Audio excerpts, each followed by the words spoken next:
Hello friends, welcome back. आज हम लोग बात कर रहे हैं ओ लेवल के न्यू पैटर्न के आधार पर पासिंग सिस्टम के बारे में। यानी ओ लेवल पासिंग मार्क कितना चाहिए, मिनिमम पासिंग मार्क क्या होगा। देखिए, मिनिमम पासिंग मार्क एक पेपर के लिए कैलकुलेट करते हैं।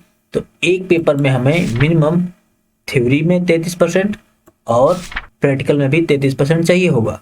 यानी 33% दोनों में चाहिए होगा किसी एक पेपर के लिए।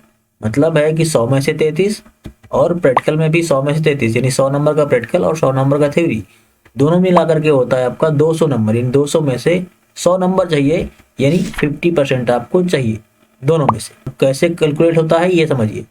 50% कैलकुलेट करने के लिए थ्योरी का 60% वेटेज और प्रैक्टिकल का 60% वेटेज, यानी 50 नंबर अगर आपके थ्योरी में आए हैं तो उसका 60%, 50 नंबर आपके प्रैक्टिकल में आए हैं तो उसका 40%।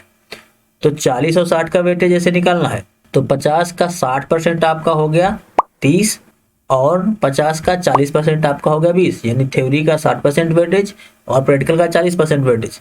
अब दोनों को ऐड करेंगे तो हुआ 50। तो ये हुआ आपका 50 नंबर। इस तरह से आप होंगे पास। एक बार और समझते हैं। सिंपल सा है, थ्योरी का 60% निकालना है और प्रैक्टिकल का 40%, लेकिन 33% से ऊपर होने पर। ठीक है, एक बार और समझते हैं। मान लीजिए कि 40 नंबर आपको मिले थ्योरी में, तो 40 का 60% निकलेगा। यानी अब आपको ये सोचना है कि प्रैक्टिकल में कितने नंबर कवर करने हैं। तो प्रैक्टिकल में आपको कवर करने होंगे 65 नंबर। 65 का 40%, तो दोनों का निकालेंगे, यानी 40 का 60% हुआ 24 और 65 का 40% हुआ 26। दोनों मिला करके होता है 50। इस तरह से आप पास होंगे। तो सिंपल सा कैलकुलेशन है कि थ्योरी वाले का 60% निकालना है और प्रैक्टिकल वाले का 40% निकालना है, लेकिन 33% से ऊपर होगा तभी। अगर 33% है या उससे नीचे है तो फिर वो ऑलरेडी फेल है बिना कैलकुलेशन के।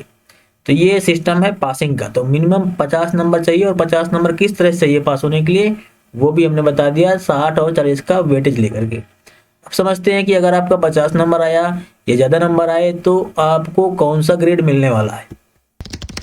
तो ग्रेड सिस्टम क्या है ओ लेवल के लिए। ओ लेवल का मार्क्स एक तरफ रखते हैं और ग्रेड एक तरफ रखते हैं। तो सिंपल पहले समझते हैं कि सबसे कम के लिए सबसे कम यही होगा 50। तो 50 से अगर 54 नंबर आपके आते हैं तो आपको मिलता है डी ग्रेड। सिर्फ पासिंग के लिए डी ग्रेड आपको चाहिए 50 से 54। अगर आप उससे आगे जाते हैं 54 से 64 के बीच में तो आपको मिलता है सी ग्रेड। ठीक है। अगर आप इसके आगे जाते हैं 65 से 74 के बीच में तो आपको मिलता है बी ग्रेड। और अगर आपके नंबर आगे जाते हैं 75 से 84 के बीच में तो आपको मिलता है ए ग्रेड। और अगर आप 85 या प्लस जाते हैं, यानी 85 से ऊपर जाते हैं 100 तक, 100 नंबर का पेपर होगा तो 85 प्लस जितने जाएंगे आपके वो पूरे के पूरे कैलकुलेट होंगे एस ग्रेड के अंदर। तो इस तरह से आपको ग्रेडिंग मिलती है।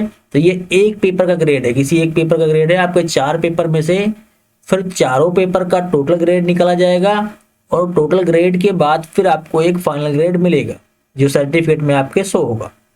तो ये था आपका मार्क डिस्ट्रीब्यूशन और ग्रेड सिस्टम। आशा है आपको बेहतर तरीके से समझ में आया होगा। तो आप एक टारगेट लें कि आपको किस ग्रेड तक चलना है, किस ग्रेड तक के लिए कौन से मार्क चाहिए।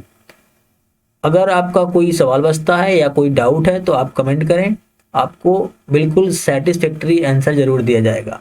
तो मिलते हैं अगले वीडियो में। आज के लिए इतना ही।